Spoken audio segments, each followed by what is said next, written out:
Elle était prévue bien avant les attentats de novembre à Paris. La marche pour la paix a rassemblé 1 millier de personnes dans les rues de la Principauté. Une marche qui a donc pris une dimension toute particulière au vu de l'actualité. Organisé par Peace and Sport, ce rassemblement a réuni autour du prince Albert II des dirigeants du monde entier, mais également des sportifs et des anonymes, tout un symbole.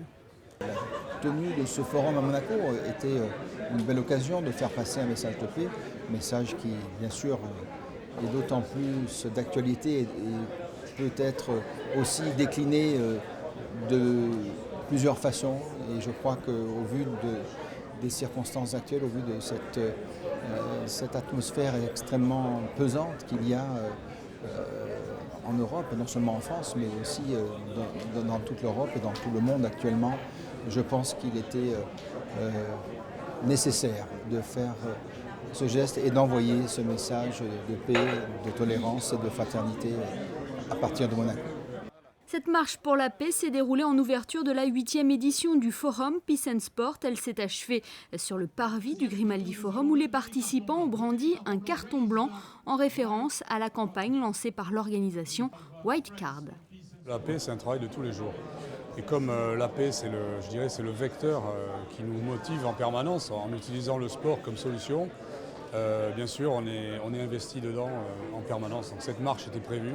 C'est vrai que dans les circonstances actuelles, elle a une saveur toute particulière. On gagnera de toute façon. On gagnera à la fin en utilisant le sport ou d'autres activités comme solution, mais on gagnera pour la paix. Et pour faire passer ce message, Peace and Sport peut notamment compter sur ses champions de la paix. Il s'agit de sportifs ou d'anciens sportifs de haut niveau.